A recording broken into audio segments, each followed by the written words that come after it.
실제로 겪었던 실화 괴담들. 첫 번째 이야기, 미친 할아버지가 우리 집의 귀신을 향해서 소리쳤다. 저희 집이 이사를 하기 전 복도식으로 된 오래된 옛날 아파트에서 살았을 때 이야기입니다. 그 옛날 아파트는 영화 숨바꼭질에서 나왔던 아파트랑 비슷한 구조였습니다. 그 아파트 끝쪽 방에는 할아버지가 혼자 살고 계셨는데 그 할아버지는 손버릇이 좀 안 좋다고 해야 할까요? 평소 가까이 가기 힘들고 이웃에 사는 사람들과도 잘 어울리지 못하시던 분이었습니다. 제가 그곳에 살던 금요일 밤에 부모님은 가족 동반 모임이 있으셔서 나가셨고 누나도 친구 집에서 자고 온다고 해서 그날 집에는 저 혼자 있게 되었습니다. 그런 저는 오랜만에 집에 혼자 있는 것에 해방감을 느끼며 TV를 보면서 여유로운 생활을 만끽하고 있었습니다. 그런데 그때 누군가가 우리 집 현관문을 두들기는 쾅쾅 하는 소리가 들려왔습니다. 저는 그 소리에 현관문으로 가게 되었고 밖에 있는 사람에게 누구세요? 라고 물어보았습니다. 그런데 밖에서는 아무 대답이 없었습니다. 그래서 제가 인터폰을 켜고 누구시냐고요? 라고 말을 했는데 역시 아무 소리도 들리지 않았습니다. 그래서 제가 인터폰으로 밖을 확인했는데 그 밖에 있는 사람은 아파트 끝방에 사시던 그 할아버지였습니다. 그래서 저는 그 할아버지에게 무슨 일이세요? 라고 물어보았는데 그때 그 할아버지가 대뜸 개 같은 년아 너 지금 여기에 있지? 라고 말을 하셨습니다. 전 황당했습니다. 처음에는 제가 잘못 들은 줄 알았습니다. 그래서 저는 그 할아버지에게 무슨 소리시냐고 다시 물어보게 되었는데 그때도 그 할아버지는 욕을 하면서 갑자기 소리를 막 지르셨습니다.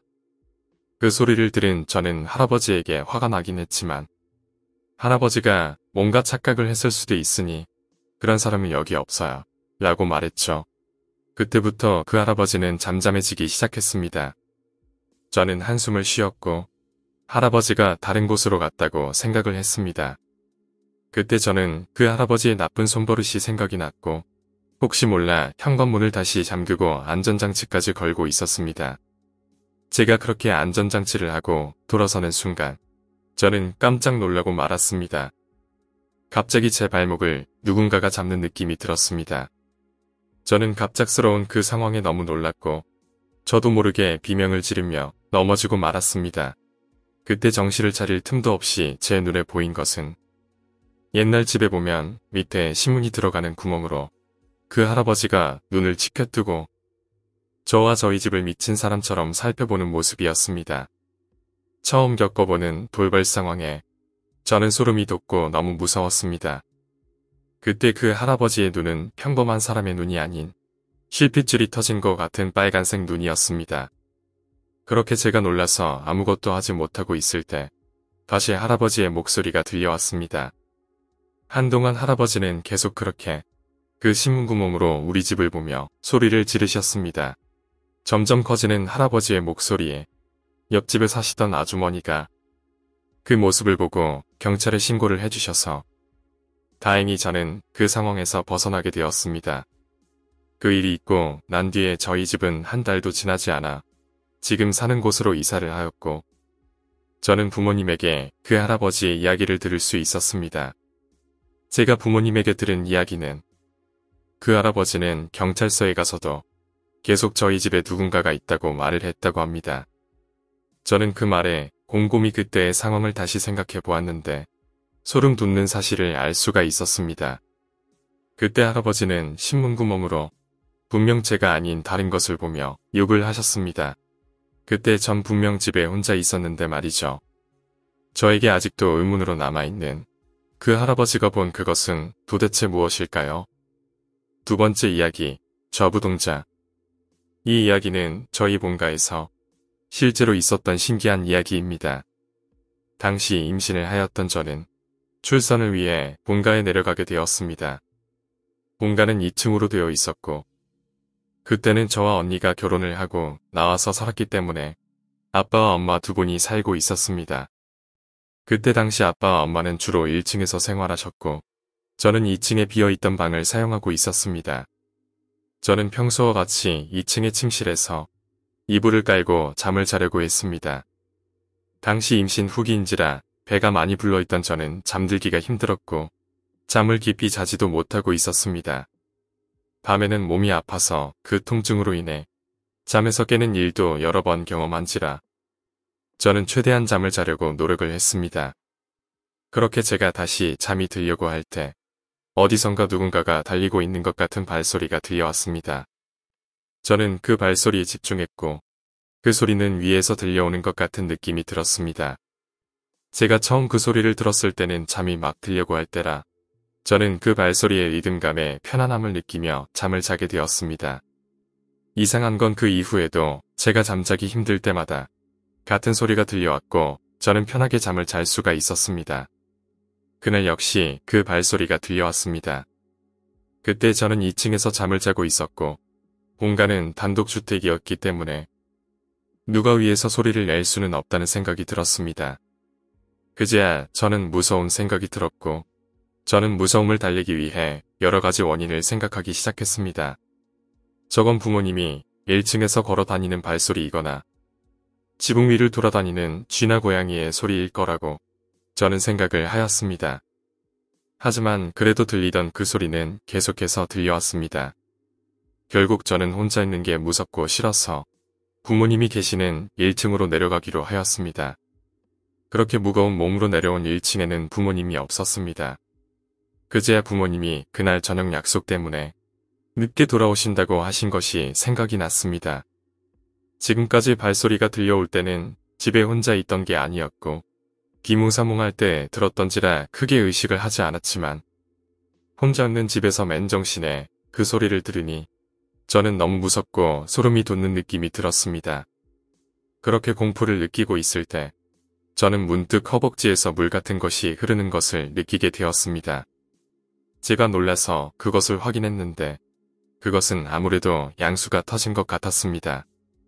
그때 저는 당황할 수밖에 없었습니다. 아직 출산 예정일까지는 2주 정도 시간이 더 남아 있었기 때문입니다. 저는 급하게 부모님에게 연락했고 다행히 그때 부모님은 집 근처에 거의 도착을 하셨던지라 저는 그렇게 무사히 병원으로 가게 되었습니다. 병원에 도착한 저는 얼마 안 가 조기 출산을 하였지만 다행히 아이는 건강하게 태어날 수 있었습니다. 그 후에 본가에서 한동안 계속 산후조리를 하며 육아를 하였지만 발소리는 더 이상 들을 수 없게 되었고 생각보다 힘든 육아로 인해 저도 그 일을 완전히 잊고 말았습니다. 그렇게 시간이 흘러 몇 년 후에 가끔은 다 같이 모이자는 부모님의 말씀에 아이들을 데리고 모두 친정으로 모이게 되었습니다. 그날 저는 엄마가 해준 요리를 맛있게 먹고 설거지를 하고 있었는데 그때 엄마와 언니의 이야기를 들을 수 있었습니다. 이 집에는 가끔 발소리 같은 게 들려 그 말을 들은 저는 문득 제가 들었던 소리가 생각이 났습니다. 나도 그 소리 들어봤어 라고 말하며 대화에 끼어들게 되었습니다. 처음 엄마가 먼저 발소리를 들은 것은 제가 출산하기 위해 친정에 머무르기 3년 전이었다고 합니다. 낮에 거실로 걸어가고 있는데 어린 아이가 맨발로 뛰는 듯한 발소리가 들려왔다고 합니다. 하지만 그때는 옆집에 서너 살 정도의 어린 아이가 살고 있었기 때문에 거기서 들려오는 발소리라고 생각하며 별다른 생각을 하시지는 않았다고 합니다. 하지만 발소리는 잊을만 하면 다시 들려왔고 엄마는 그 소리의 주인이 저부동자가 아닐까 하는 생각을 하셨다고 합니다. 저부동자라 하면 집사람들에게 장난을 치거나 그것을 본 사람에게는 행운이 찾아온다는 전설이 있기 때문에 무서움은 없었다고 합니다. 특별히 그것이 저부동자라는 근거는 없었지만 엄마는 별다른 나쁜 짓을 하지 않는 그것을 저부동자로 생각을 하며 사시는 것 같았습니다. 이상하게 아빠는 그 소리를 들은 적이 없는 모양인지 지금까지 아빠에게는 비밀로 했다고 합니다. 그리고 그날 신기한 일을 하나 더 경험하게 되었습니다. 아이의 옷이 없어지는 일이 일어난 거였습니다. 아이가 목욕하고 바로 입을 수 있도록 가방에서 꺼내둔 옷이 거짓말처럼 사라진 거였습니다. 조금 전까지 있던 옷이 갑자기 없어질 리가 없으므로 우리 가족은 다 같이 그 옷을 찾게 되었습니다. 하지만 집을 다 뒤져봐도 그 옷은 찾을 수가 없었습니다. 결국 그날은 이렇게 마무리가 되었습니다. 다음날 아침 조금 늦게 일어난 언니가 저에게 물어왔습니다. 네가 이 옷 여기다 놨어? 이야기를 들어보니 어젯밤에 찾아 헤매던 옷을 찾은 것 같았습니다. 발견된 곳은 거실에서 대각선 앞에 있는 방이었는데 그곳에는 돌아가신 할아버지의 할머니의 사진이 있던 방이었습니다. 그 옷은 그 방에 누가 입고 벗어던진 것 같은 모양으로 떨어져 있었다고 합니다.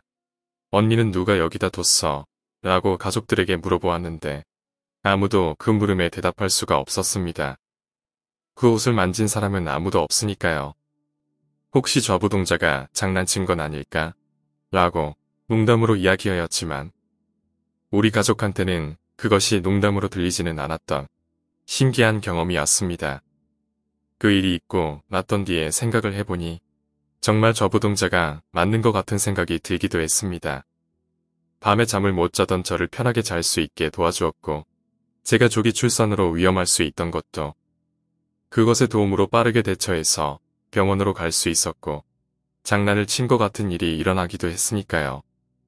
저는 그 후로도 엄마와 통화를 할 때마다 발소리에 관해 묻곤 합니다. 엄마는 아직도 가끔 들린다고 하시네요. 우리 친정에 사는 저부동자는 아직도 그곳에 있는 것 같습니다. 오늘 이야기는 여기까지입니다. 오늘 이야기가 재미있으셨다면 구독과 좋아요, 댓글 부탁드립니다. 댓글은 저에게 큰 힘이 됩니다. 감사합니다.